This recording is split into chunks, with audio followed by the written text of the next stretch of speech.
ব্যবস্থা হ্যাঁ, শুধু ওনার মুখটা দেখ আর আগে বসে এখানে বস। বোতলটা না তোরা কি নাম? আমার নাম ভবেশ। ভবেশ। ও, থাকেন কোথায়? সুইচ গেটে থাকি। সুইচ গেটে কি করেন ওখানে? গেটে ডিউটি করেন? ওখানে অনেক কাজ করি। কি কি কাজ করেন? দরগার ঘর ছিল। হ্যাঁ, দরগার ঘরে ছিলাম আমরা। ও দরগার ঘরে ছিলেন। হ্যাঁ, আচ্ছা, ভালো কথা। তো আপনি এই যে এনার এই মুরব্বীর গায়ে কি করেন আপনি? ওনাকে বলে দিয়েছিলাম যে ঘরে থাকতে নিষেধ করে দিয়েছিলাম। হ্যাঁ, তারপরে কেন ওই ঘরে থাকে? কোন ঘরে থাকে? আগে পুরাতন ঘরে। পুরোদিন ঘরে সেটা ওনার দেওয়া বাড়ি না? হ্যাঁ, হতে পারে।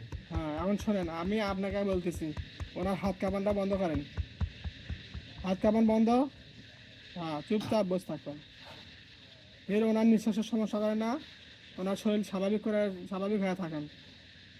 স্বাভাবিক, আপনি ওনাকে সুন্দরভাবে কথা বলতে দেন, ঠিক আছে? হ্যাঁ, এখন বলেন ওনাকে কেন মানা করছেন ওই ঘরে থাকতে? নিষেধ করছেন কেন? ওনাকে একটা জিনিস দিতে চাইছিলাম আমি। কি জিনিস দিতে চাইছিলেন? আমি মাটির তলকার একটা জিনিস। মাটির তলকার জিনিস কি? হাড়ি? হ্যাঁ, হ্যাঁ, হাড়িটা এখন বের করেন। জমি নিতে জানে না তো।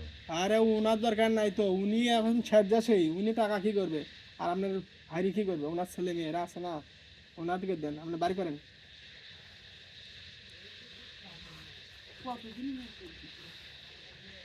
আর নাম কি বলছেন? ভবেশ নাকি? ভবেশ। কয়জন আছেন আপনারা? আমাদের 17 জন আছে। 17 জন। 17 জন এর মধ্যে হাজির হয়ে যান।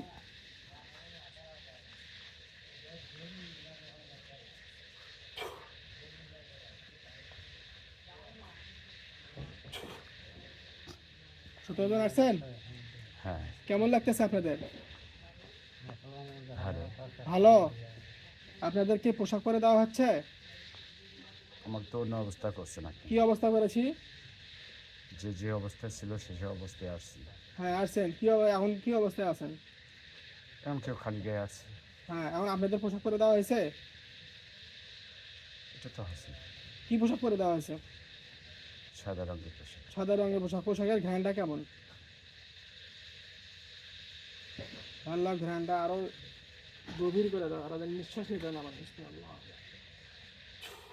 ঘ্রাণটা কেমন? গ্রাম তো আমরা সহ্য করতে পারছি না। সহ্য করতে পারছেন না? তাহলে ফাটাফাট কথা উত্তর দেন। আমি বলেন এই ঘরে আপনি থাকতে নিষেধ করছেন কেন? শোনেন, তাহলে আমি পুরাতনভাবে কথাটা আমি বলি। বলেন। অনেক দরগার ঘরে ছিলাম। হুম। অনেক দিন আগে। হ্যাঁ। কিন্তু 10 বছর আগে থেকে হ্যাঁ। ওনার সঙ্গে আমরা ছিলাম। হ্যাঁ। ওনার মাছে গেছিল। হ্যাঁ। মাছের জাত আমরা জাল টানছিলাম। টানছিলেন?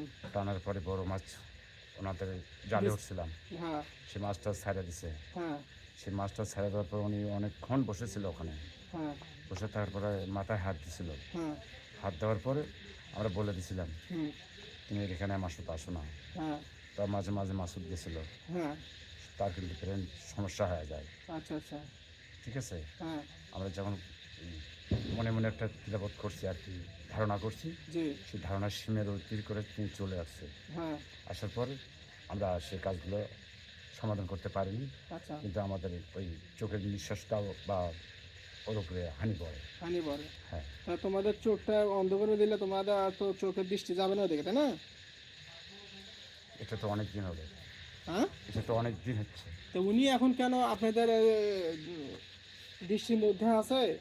আর উনি কেন আপনাদের দ্বারা এখনো ক্ষতিগ্রস্ত হচ্ছে? উনি তো অসুস্থ, শয্যাশায়ী, তারপরেও কেন টর্চারিং হচ্ছে? কেন হচ্ছে বলেন?